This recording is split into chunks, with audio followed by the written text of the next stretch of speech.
Thank you all those who have made time to join this meeting. Out of respect for you who have decided to turn in on time, I think we should start this meeting. And our topic today is spinal anesthesia-induced hypotension. And my name is Mary Nabukenya. I'm an anesthesiologist and I'll be moderating the session. I would like to invite everyone to actively participate, and you can write your questions in the chat room or raise your hand whenever you have a question. So spinal anesthesia-induced hypotension is something that we have all likely encountered, and it's probably one of the commonest complications of spinal anesthesia. As we all know, Ugandan women are quite fertile, and one of the operations that are most commonly done in this country are cesarean sections. And you know, spinal anesthesia is not very old in this country, but you will find that it's very commonly available in many places. And so it is widely applied in cesarean sections. So both elective, as well as emergency cesarean sections. And so the occurrence of hypotension following spinal anesthesia is not something that is rare. It's not something that at least the anesthesia providers encounter on a daily basis. And so it's something that is of importance to us because anecdotally, we know that patients have died from unrecognized severe hypotension following spinal anesthetics. And sometimes it's a non-physician anesthesia provider, and the person on the other end is a doctor. And so if the doctor hasn't noticed that, you know, that things on the other end are not going well, we will have a bad outcome just because there was no early recognition, there was no vigilance. So this is something that's of great importance to all of us. Our speaker today is Dr. Philo Nambooze. She's an anesthesiologist with the Association of Anesthesiologists of Uganda, and she works at Kawempe Hospital, where, as we all know, it's the hub of, in Kampala, of all manner of emergencies mostly, and some elective cesarean sections. And she'll be talking to us on this topic today. Thank you very much. Dr. Philo, you can go ahead and start your presentation. Thank you. Yeah, thank you very much, Dr. Mary. Good evening, ladies and gentlemen. And with that beautiful introduction, we are going to get right into it. So spinal hypotension is something that we've all been able to encounter during practice. And unfortunately, for the people that haven't recognized it, the patients did not do well. But we are doing this so that everyone should be able to recognize it and know exactly what to do. And in order to do that, we are going to use a case scenario to show us what to do. So we are going to follow this outline. And starting with a case scenario, we are looking at a 33-year-old female who is having a child for the first time, who has been rushed to theater for an emergency cesarean section. The indication being fetal distress. So in a rush to get the baby out of this mother and save the baby, a spinal anesthetic is administered in a dose of 15 milligrams of bupivacaine. And just after giving the spinal anesthetic, the patient is positioned and the provider steps out to look for the oxytocin that you realized you hadn't prepared earlier on. While the anesthesia provider is outside, the woman starts complaining to the surgeon that she cannot breathe. And before the surgeon can figure out what's happening, the mother goes unresponsive. Just as the anesthesia provider walks back into the room, a code blue is called and CPR is started. And during CPR, as people are trying to address what the cause of the cardiac arrest was, you realize that everyone is staring at you and you're thinking to yourself how a routine surgery like a cesarean section could turn into a situation where everyone is wondering what exactly you're doing and and how you ended up in the situation that you're in. We are going to mainly focus on the obstetric population, mainly because of their sensitivity to the drugs and the fact that they are the population that are most affected by spinal hypertension in the world. So we are going to majorly look at the obstetric population who are having cesarean sections under spinal anesthesia. Spinal anesthesia has been there for a very long time. The only issue is that it's not as long in our country. However, it has been in existence since the 1898, when the first land anesthetic was given. And basically, you're giving drugs along the spine to give you a block to enable surgery to go on, mainly surgeries under the umbilicus and sometimes above.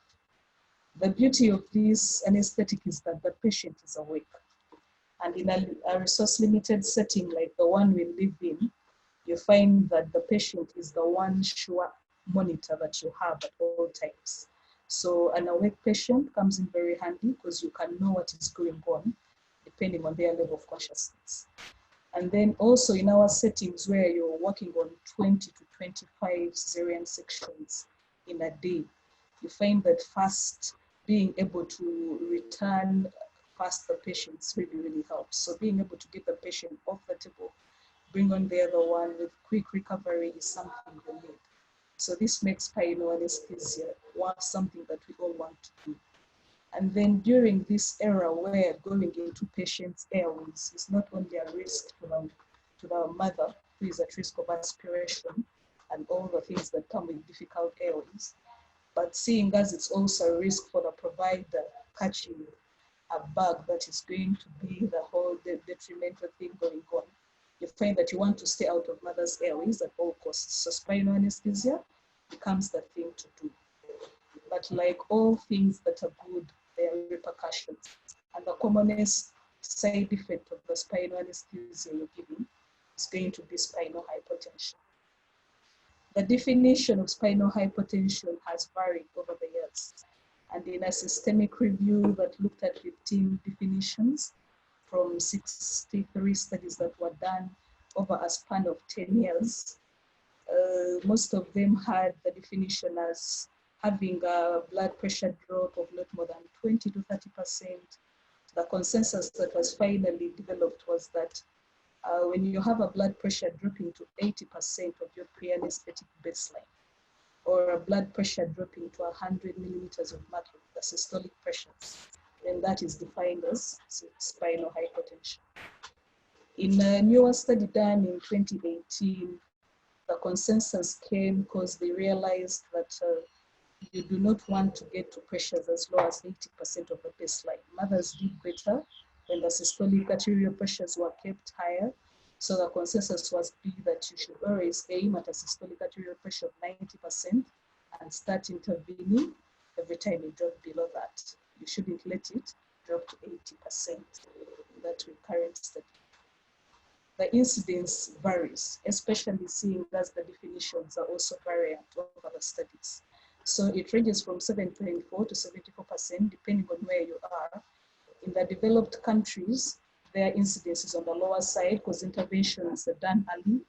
In developing countries, the incidence goes to the higher side, mainly because there is a limitation of drugs, there is a limitation of monitors used on the patients, and the things we have are not as applicable as in the developing countries. So the incidences on the upper side end up being the ones that we see in the developing countries.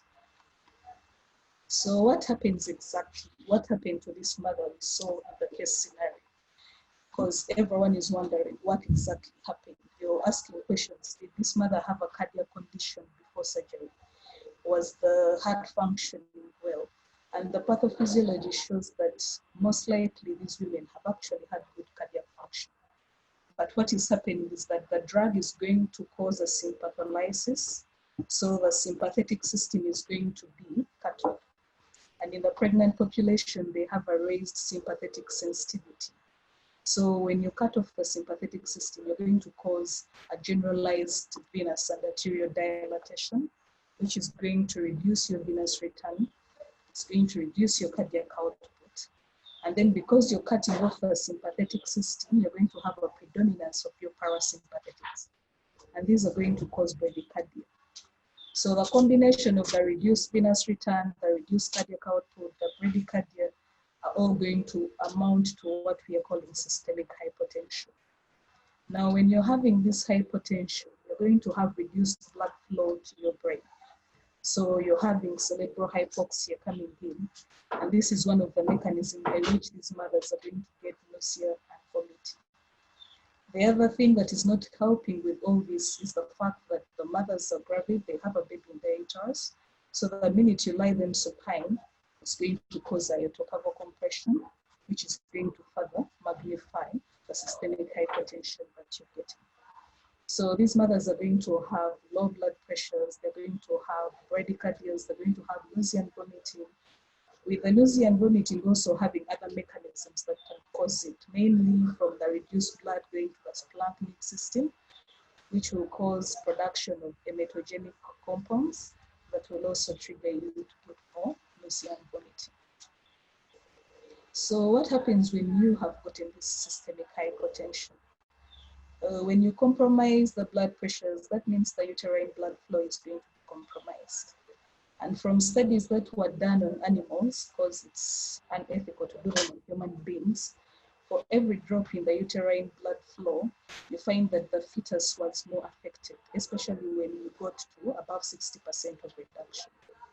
The baby starts getting hypoxic, they get bradycardias, they get acidosis, and then they get neurobehavioral changes that are going to be exhibited in the first 4 to 7 days.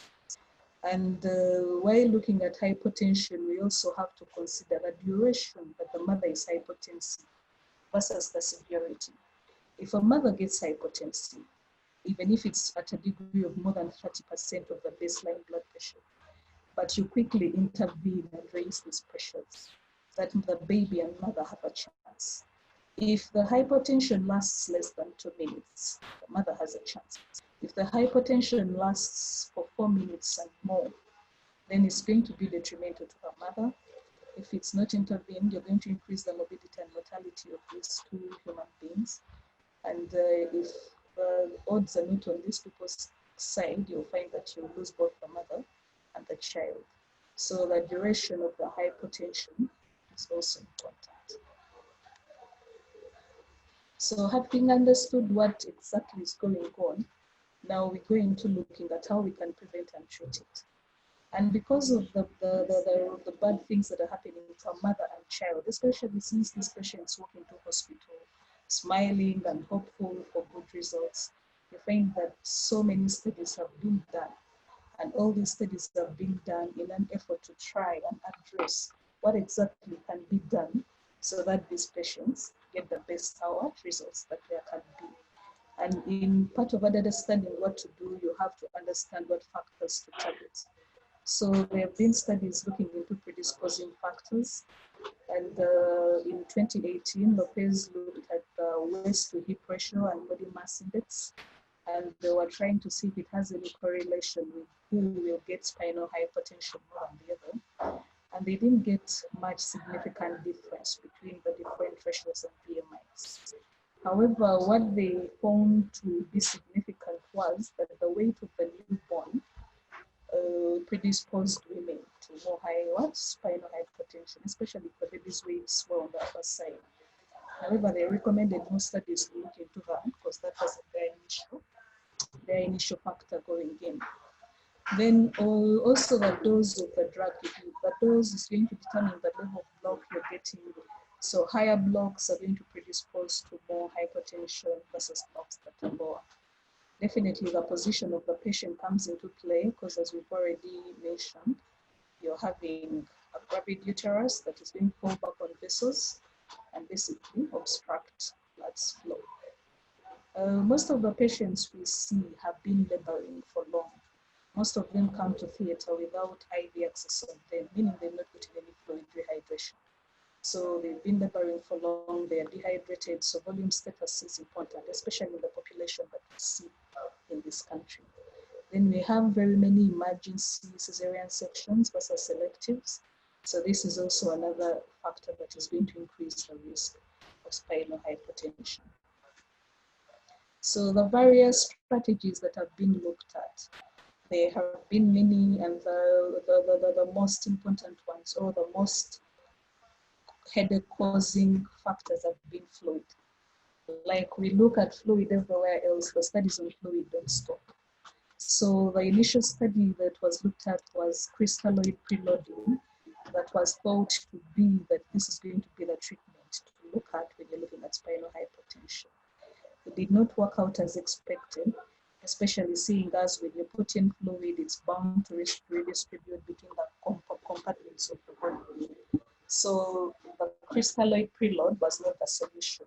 However, loading with crystalloids is better than not loading fluid at all, because like we've said, these patients have a fluid deficit coming into theatre. So when the crystalloid preload wasn't the solution, they went ahead to look at the colloid preload. The colloid preloads looked to be better than the crystalloid preload. However, the challenge with it is that one, colloids are expensive. You rarely ever find them in our related with side effects that we cannot afford to get in our population. That's anaphylaxis, renal failure, and effects on all the other organ systems. So the colloid preload wasn't a solution, especially in developing settings. So then came the co-loading. Co-loading basically means that you're running fluids fast, between 500 to 2 liters of fluid in these patients, as you give a spinal anesthetic. So the comparison was comparing crystalloid versus colloid. And they do not see much difference with these. They're equally good. Of course, colloids gave a little better benefit, but they were both as good. And you do not get the effects that you get with colloids when you're using the crystalloids. For the goal-directed fluid therapy, that is not even an option or a strategy for our setting, because we do not have all the things you need to monitor that. So the summary of the studies basically is what we see here, that it's better to give fluid than no fluid at all. The colloid preload was superior to the crystalloid. However, like I mentioned, there are reactions that come with that. Still, colloiding is superior to preloading. That one is fact. However, whether you use colloid or crystalloid, there is really not much difference. So because the fluid did not address this challenge of spinal hypertension, the fluid strategies alone were not adequate. So the recommendations went ahead to propose medications. Dopamine was one of the first drugs used. I'm sure not many have used it, so I won't even spend time on that one. Ephedrine is something many of us have seen. Phenylephrine, not many of us have seen. Norepinephrine, still not many of us have seen. So when we look at phenylephrine, it's one of those, in our setting, it's a rare agent.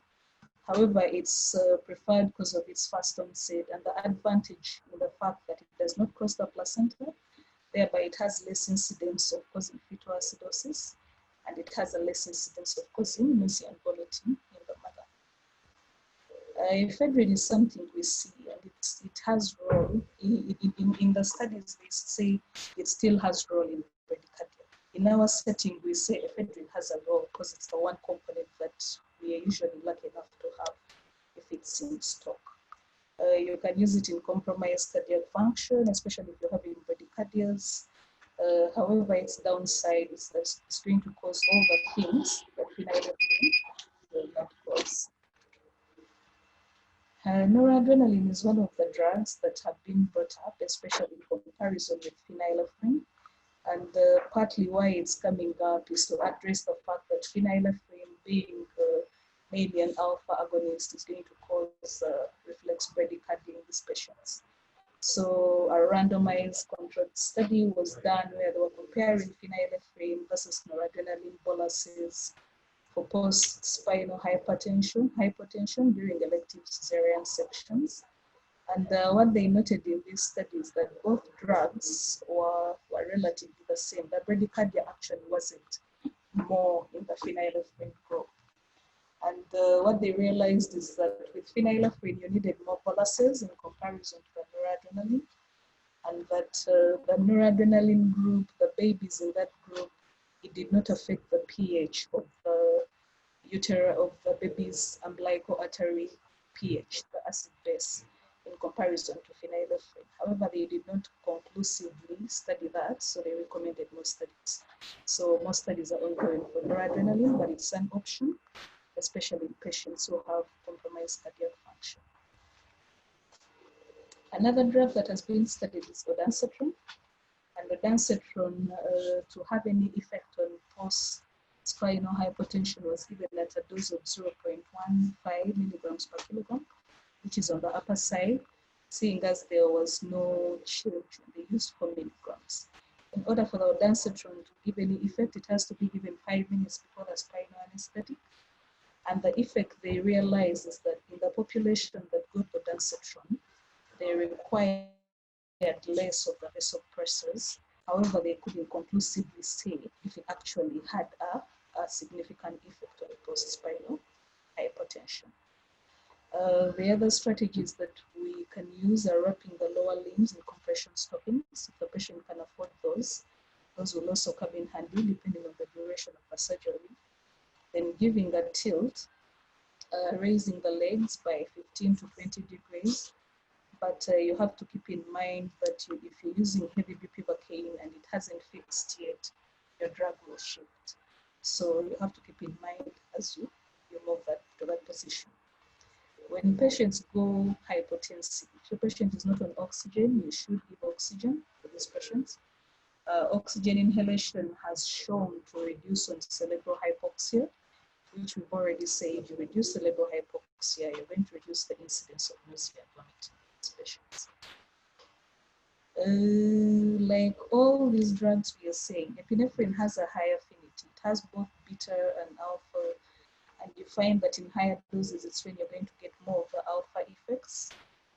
You're going to get more of the beta effects when you give at low doses. I didn't find very many studies that looked into adrenaline and hypotension. However, anecdotally, we use a lot of adrenaline in the infusions in our setting because most times the ephedrine is out of stock. Phenylephrine is never in stock. Noradrenaline is not something you come across in labor theaters. And you find that the only drug you have is adrenaline because that is a resuscitation drug that should be present in most cases. So you find that you're going to use adrenaline as your vasopressor.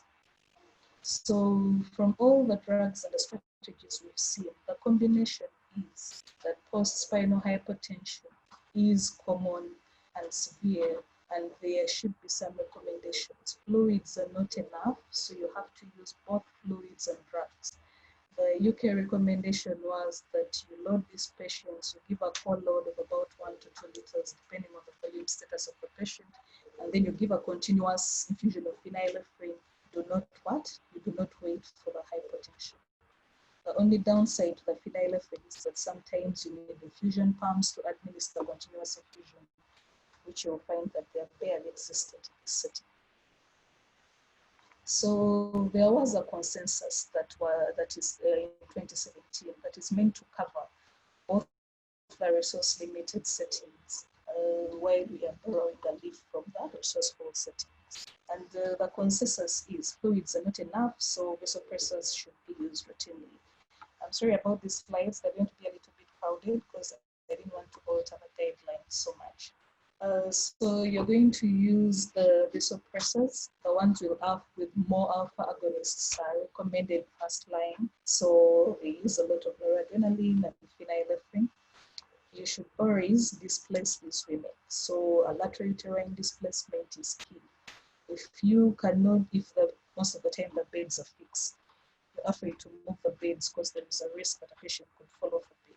So if you cannot move the bed to get a lateral displacement, then you can use a saline bottle and insert it under the hip of the patient, most times the left hip.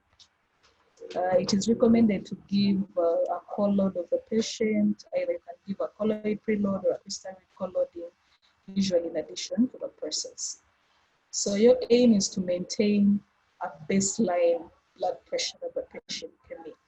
However, because of the scarcity and limitation of drugs, you should at least maintain a systolic arterial pressure that is 90% within the patient.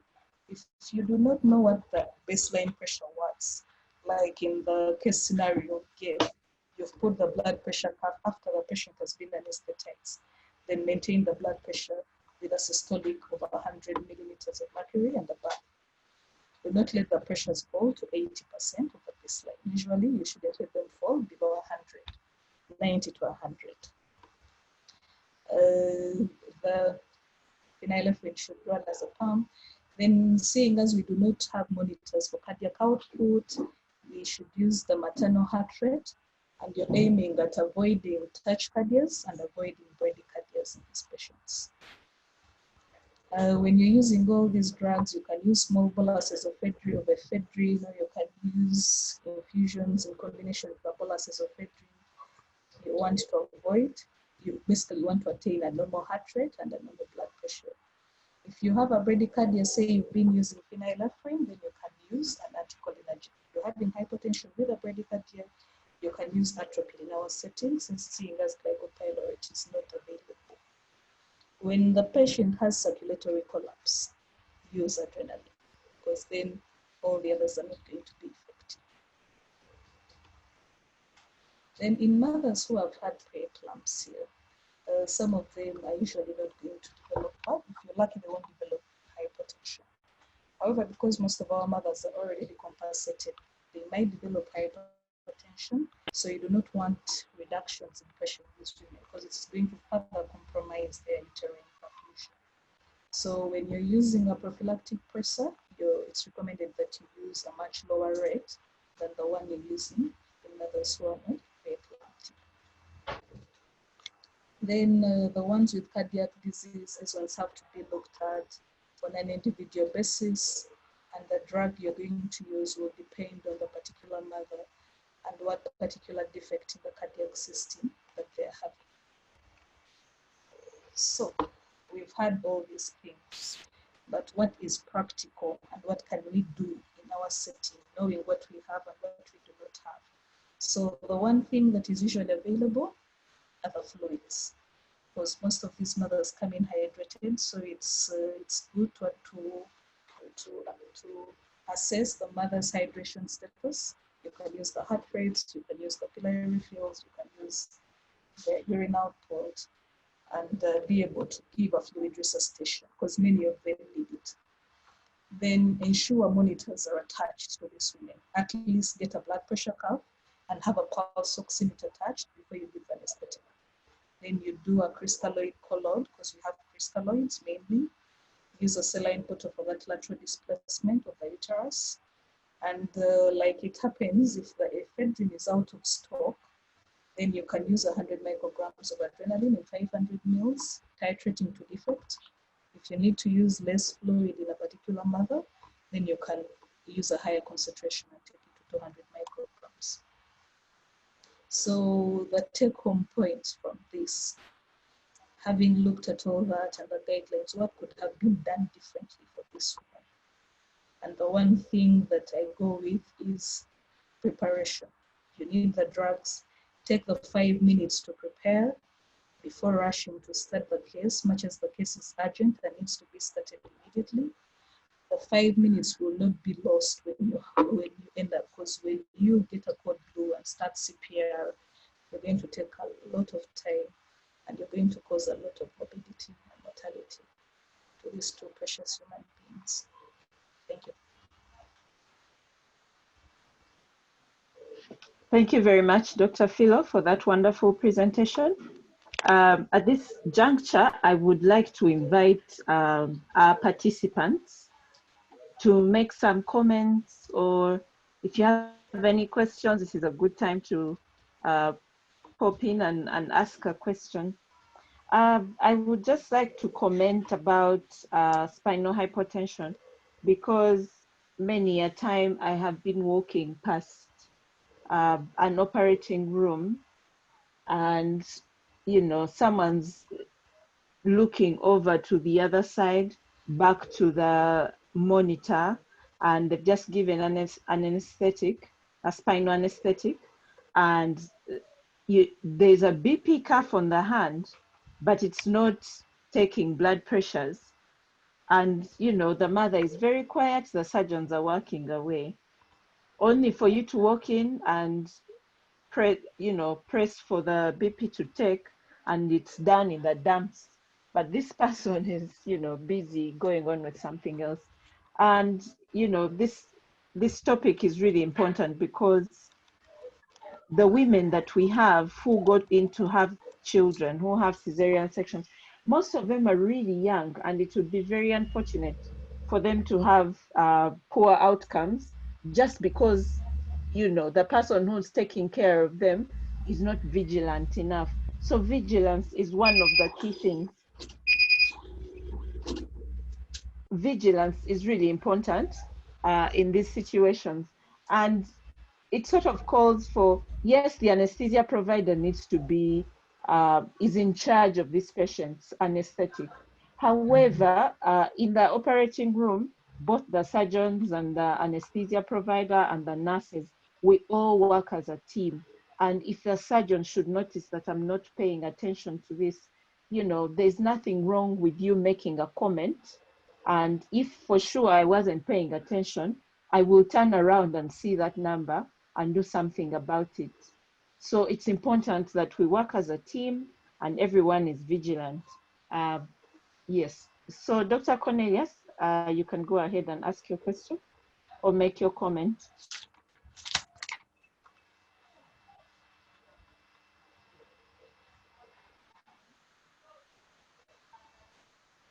Thank you, Dr. Philo. That was Sandakan. a wonderful presentation. I have a few comments and a question, and maybe 2 or 3 questions. I think one of the ways to be able to predict or to be able to tell a mother who has who is getting who is going to likely get into spinal hypotension is the use of a pulse oximeter waveform. I think if you actually are keen and you see a change, for example, in the position of the diacritic notch, then you may be able to tell a mother who is probably going to cycle a much lower blood pressure than what they had previously.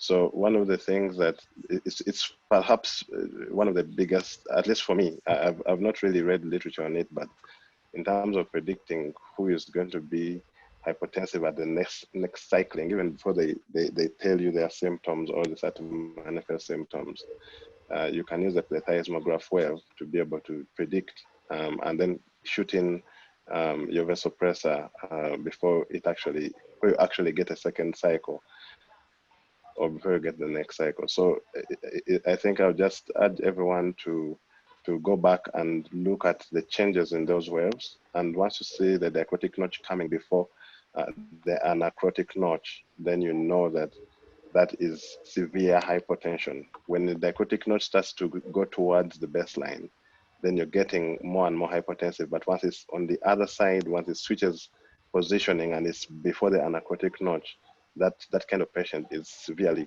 vasodilated. And so that's the patient you probably want to shoot in vasopressor as soon as possible. The question I have for you, Philo, and this was quite a comprehensive presentation. I know you couldn't have covered everything. Assuming, this is for everyone who may be listening, assuming you had all the drugs that you need, you had phenylephrine, adrenaline, norepinephrine, you have ephedrine, what would you select, or what would you recommend that we select as the first choice and second choice? And then there have been instances, or at least I've had some individuals say that they give IM ephedrine as a prophylactic to prevent spinal hypotension. What is your opinion of that? And do you think it works? Have you tried it before? And then finally, the final question is, when we put 100 micrograms of adrenaline in a 500 ml bottle, aren't we giving very low dose epinephrine, as you said that low dose epinephrine is more likely going to cause is more likely going to affect the beta receptors than the alpha receptors. So aren't we giving beta receptor activity more than alpha receptor, and therefore likely to cause more tachycardia? Would having, let's say, 10 mics of adrenaline available on hand, or 5 to 10 mics per meal available on hand, would it be a better option to do push dose epinephrine instead of running 100 micrograms, which is as small as 0.2 micrograms in the whole 500 mils? Yeah, thank you. I submit. Yeah. So for the vasopressors to use, if we had all the options, we would go, they recommend the ones with more alpha blockade, less beta blockade. So I would start with one, noradrenaline. If we had the means, you say you have the pumps to give and everything, noradrenaline has been the first choice, though they're still doing more studies and what to get the appropriate doses and all. But I would start with noradrenaline. Phenylephrine would be the second choice. It has been used and it has been shown to work, especially in combination with the fluids. So I would go with noradrenaline and second, phenylephrine. And then it's recommended that if you're having birdies or you need boluses as you're running the infusions of the two, then you can use small doses of ephedrine, and it should be able to suffice. So I think that's what I would go with if we had options. Then for the adrenaline, I have to repeat, I did not find studies on this, because what I found was they were using adrenaline in a collapsed patients. They're using 100 to 200 mics and 500 mils is mainly anecdotal. And because you find that you need both fluid and pressors in these patients, so much as it's a small concentration, but you're running the fluid fast, so the concentrations the patient is getting what end up being that the dose you're giving is on the upper side. The boluses would work, I think, better, giving the bolus and then you see the effect. The only problem is the mothers complain of worse palpitations with it than the infusions. And then the anesthesia providers usually are also hesitant bolusing adrenaline versus the infusions. So that has been the challenge. They're usually more comfortable just infusing it, and if they get the effect they want, or if the mother is complaining a lot, we just go down the infusion. So usually in such patients, you find that you actually put in a second line, one with fluids and one running the adrenaline in the infusion. This is anecdotal. I didn't find a study for it. So I can't really say versus the infusion versus bolus, but the infusion is taken better by the providers and the people they're giving it to than the bolus.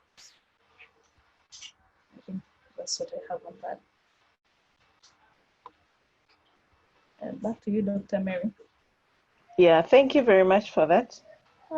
There's a question in the chat. So yes, I do agree with Dr. Sendagire's question to point out, you know, if you had everything, what would you choose?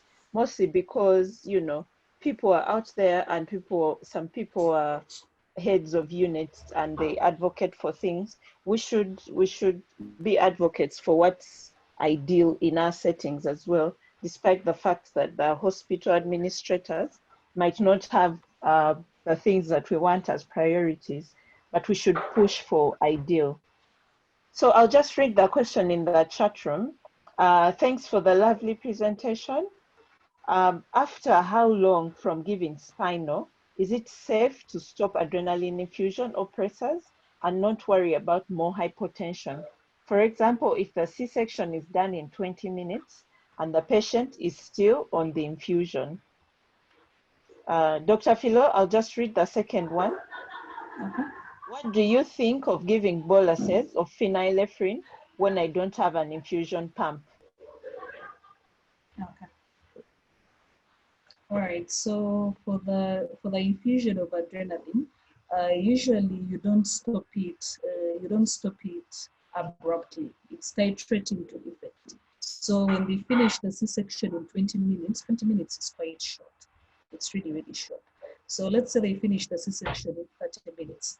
When they're done, I know there is the whole rush to move the patients out and bring another patient in, but you gradually reduce the rate of that infusion. Do not stop it immediately. You just reduce the rates as you increase, as you're giving fluid, and as the blood pressures stabilize, eventually you're able to stop the infusion and the blood pressures will hold. You have to monitor them for some time. So if the C-section ends in 20 minutes, you're going to still need to monitor that patient for another 30 to 40 minutes in recovery to see that their blood pressures have stabilized, and your drug will take about 30 to 45 minutes to fix. So I wouldn't recommend stopping it abruptly. It's a gradual process, you titrate to effect. About the boluses of phenylephrine, the boluses are given, however, they have to be in small doses. So you can give the 25 mic bolus, you can infuse the other in still. They can give the 25 microgram bolus, but you have to be aware that bradycardia is a risk you're likely to get. Thank you. Thank you for that. Dr. Agre-Lubikire, I saw your hand raised. You can, let's see if I can. You can please go ahead and make a comment.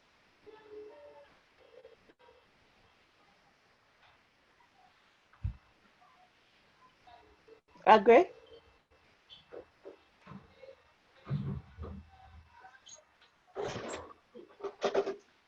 Yeah, I'd like to just make a comment about when is it safe to stop the pressors. As Philo said, monitoring is important. What we have seen in many of our facilities is the patients operated on, and then the recovery area is a corridor where many times at one point they might have had some sort of monitoring, but for the most part, the patient is put in the corridor, and because they were under spinal anesthesia, people think they're out of danger, and so they're put there, and no one knows at all where their hemodynamics are. So what's important is to monitor the patient until they're stable and their hemodynamics have recovered to near baseline at the very least, before you can say, okay, now we can stop using the pressors, or now we can send them off to the ward. It seems we lost Dr. Agre. All right, does anyone have, okay, he's back. Yes, Agre, please go ahead and ask your question or make your comment. Yes, thank you so much, Philo and Mary, for organizing this. I think it came in at the right time because we've had many incidents of hypotension. In our setting where we do not have post-operative monitoring very well, actually it's a crisis and it's a nightmare. Reason is our mothers come in different hemodynamic status, and that makes it very, very hard to have a rule of the thumb. So ideally, like you said, it will be very judicious for someone to stay with them post-operatively, or if someone is alone, once in a while you keep on checking. But I think I rightly agree with Philo, you do not stop your infusion, especially if you're running a restrictive fluid line. Worst case patients are the ones we've given intrathecal morphine, because normally intrathecal PIVA can set in within 15 minutes. And if you set in morphine, normally morphine will set in after another 20 minutes. So the hypotension is midway the surgery or towards the end of the surgery. And what can easily guide you is if they've taken the baby, then you know you have better preload because there's no more obstruction. And then you look at the heart rate. If your heart rate is acceptable, it may just mean that probably you still have vasodilation from the opioid. and see physically if your mother is very comfortable. I tend to do that a lot for my mothers who are hypertensive. I normally restrict them to about a liter of fluids, but I continuously talk to them to see that their sensorium is okay. I look at their heart rate, I look at their mean arterial blood pressure. But it is an active thing. You just do not write it in the sand and say, I think this is the rule of the thumb, I do it this way. So I totally agree. You just don't stop your infusion, continuously monitor, and also look at the physical parameters, because the first thing that will show you that your mother is doing very badly is the change in sensorium, not even the change in the numbers. Before even you have a change in the numbers, you'll have a change in the sensorium. The mother gets confused, they may get nauseated, and that means there's something going wrong. So instead of running for your ranitidine, pantoprazole, domperidone, first fix the blood pressure. And many of us make a mistake of first fixing the vomiting instead of fixing the blood pressure. I think that's as far as I can contribute with the discussion on when to stop the infusion. The other issue would be boluses of phenylephrine. Yes, those tend to work, but the more boluses, the more bradycardia. So you must be willing to manage the bradycardia as well with the boluses. If you run an infusion prior to actually at the start of the spinal, if you run about 50 mics per minute, you find that the drop is gradual and you rarely get severe bradycardia. However, if you're running boluses, your bradycardia is very, very big time, and you may end up needing to do some ephedrine so that you pick up the blood pressure along the way. I hope I've tried to contribute to Philo's questions. Thank you, Agre. Agre, if you could just hang on, I want to address this question to you, if you're okay with it, Philo. Yes, please. Yes, please. What is your take on administering IM ephedrine, 30 milligrams perispinal administration? It seems to be a growing off-label practice. There is no evidence about it. People are doing it anecdotally, but the trouble is, if you have no antihypotensive, then you're in trouble. Because I've done cesarean sections on mothers who initially seem to have had a normal blood pressure and later it becomes super hypertensive. And so if you've given ephedrine, there is no way of trying to reverse that. So you better have some labetalol around or some hydralazine and somehow titrate it downwards. So it is a wrong practice and I wouldn't encourage it. You practice at your own peril. And if you practice it, it would be very good to have done a randomized clinical trial to show that there's evidence for it. But yes, it can work. But if you go into the side effects of having persistent high blood pressure because of the slow metabolism of ephedrine, then you are doomed, especially with our Ugandan setting where, like for example, in my hospital, there are times when you do not have hydralazine, when you don't have labetalol. You do not have even naloxone. So whatever you give, you should have an antidote. However, if you end up having persistent blood pressure and you cannot even get them down, then you are putting the patient at risk. Thank you very much. Dr. Medu, I hope that answers your question. I saw Dr. Simon Kabuye's hand up. Dr. Kabuye.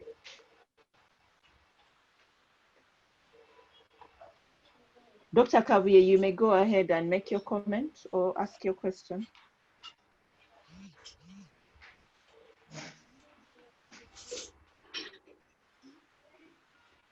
Hello, Dr. Kabuye.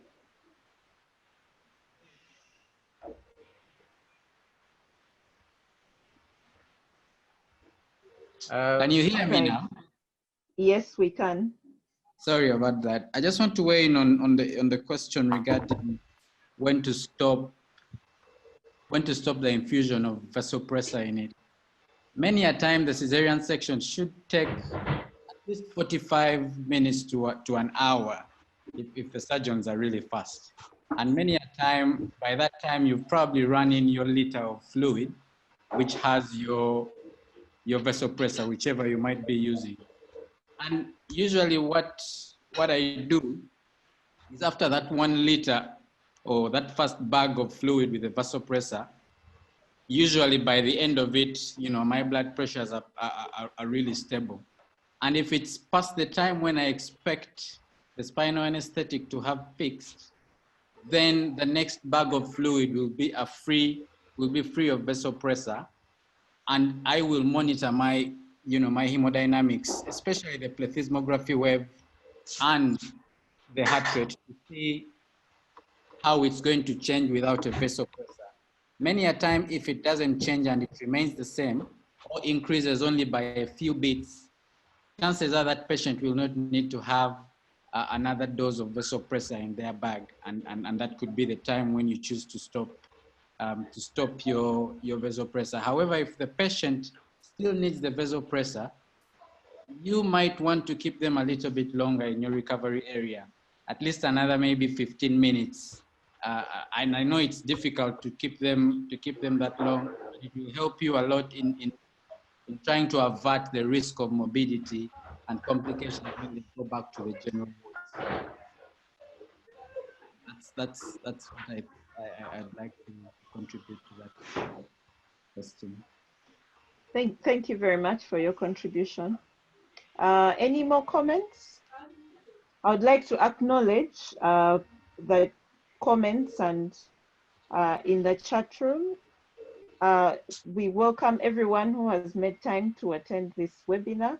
I acknowledge Dr. Sendagire's response in the Q&A on the boluses of phenylephrine. He said 25 to 100 micrograms per bolus of phenylephrine are acceptable. And yes, Dr. Lubikire, I see your hand up again.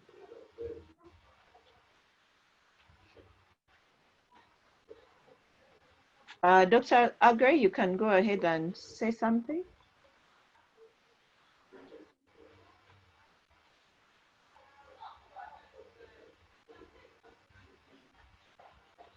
Agre, are you able to speak?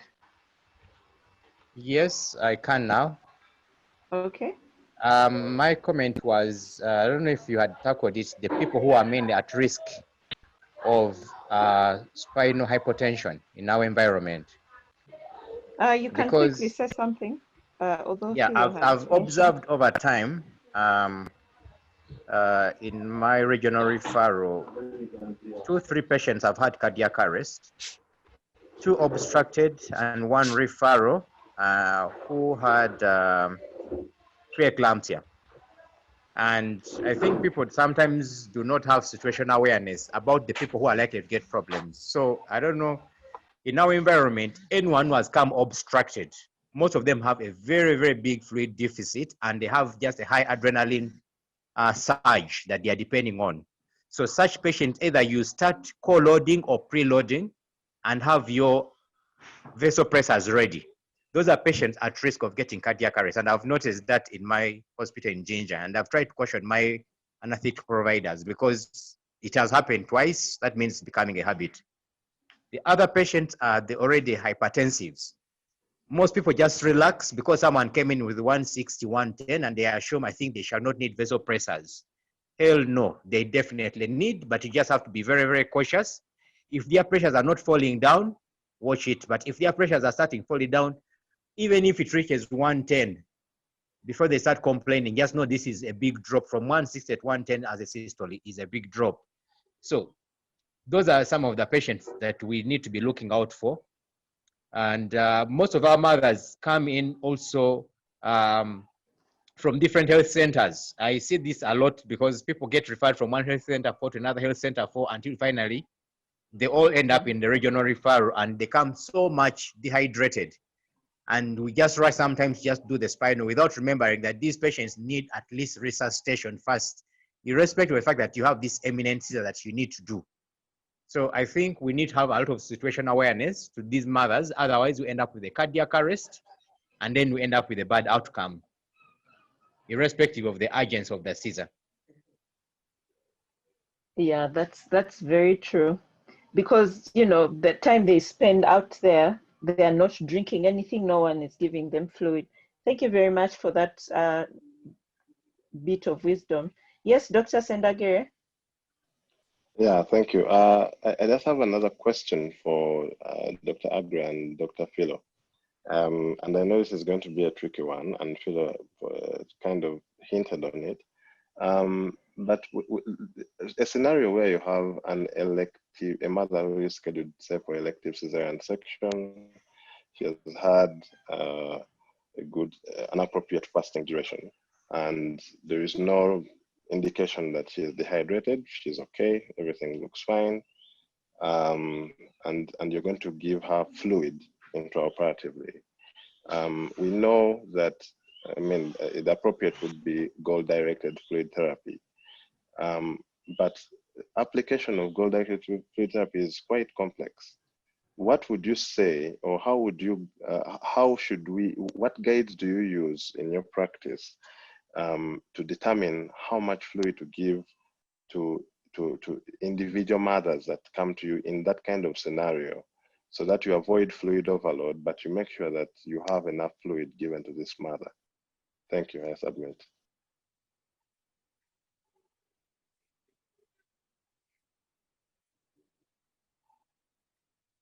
Yes, Dr. Agre, you can go ahead and answer. Okay, so can you hear me? Yes, we can. Yeah, so unfortunately in obstetric care, in Uganda, we are only still using static parameters of hemodynamic monitoring. That means I'm looking at the actual blood pressure, I'm looking at the CNS of the patient, and I'm looking at the urine bag.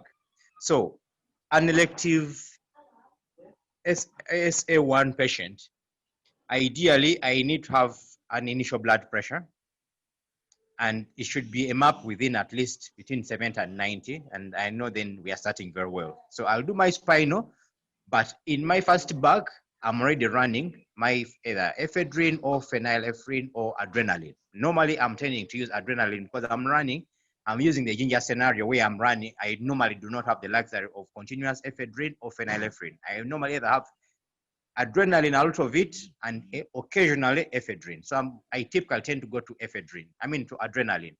So in the first one bottle, I'll put 200 mics. If a mother came well hydrated, and normally I'll titrate that effect as long as I do not have a bad tachycardia. And once the baby is out, normally I expect a 25% increment in the mean arterial blood pressure because of the shunting of blood from the uterus. And normally those mothers feel better. So typically I tend to give a liter if someone came in as ASA1. And this is also the rule I use for my mothers who are cardiac, for my mothers who have eclampsia or hypertension. I never give them. I've just worked on one today with Dr. Yosam. I only told them they should give 1 liter and strictly so that we avoid pulmonary edema. At 34 weeks, she was already almost fitting. And they've been very comfortable, but you have to be active.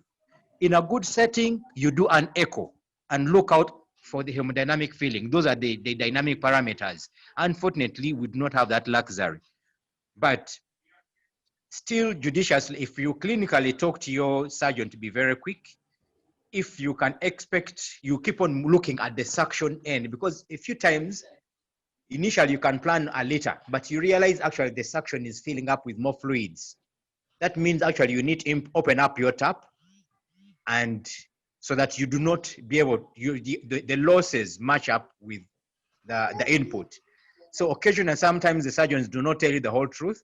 It's your job to move around the bed and look at how much has been sucked so far and ascertain, and be able to titrate the fluid versus the losses. So you look at the urine. As you start, the urine bag should be empty, and see if I've given and the urine is still concentrated or if the urine is clearing. The other thing is CNS. It has been documented by over 800 Canadians when they did a study in 2017 that the first organ to start reporting a hypotensive episode is the CNS. So typically, most of the mothers, if you're talking to them, if they are still very stable, most likely your fluid is still very good enough, your volume so far. But if you find there's a change of sensorium, they're getting confused, they're getting sleepy, they're getting breathless, they're getting anxious, just know no matter what the numbers are telling you, there is a big problem. And unfortunately, if you cannot do an echo at that time, then I think you'd rather catch up with a good fluid bolus or put in a vasopressor. I prefer putting in a vasopressor, because sometimes the vasodilatation is so big, especially if you used opioids, and especially the dual effects, where you've given you've given intrathecal morphine and fentanyl. The hypotensive, the vasodilatation is so big that sometimes even if you're dropping in fluids, you can hardly feel any difference. So to avert that, I start my vasopressors early and then observe how the patient is responding. So in this instance, we are still using static parameters of hemodynamic monitoring as opposed to using the dynamic ones. I've seen people use echoes and they think it works very well, and that guides them how much they give per patient. But in our environment, unless maybe you're working with Timo, who has a portable one, and Erasmus, then I think we are doomed. I agree. I don't think we are doomed, but we could definitely do much better. Yes. All right. Thank you for that. So I'll just read one more question, and then I think we will close. Dr. Imiedu is asking, how bad is the hypotension resulting from oxytocin administration? Because usually the baby is delivered at the peak of your hypotensive episode.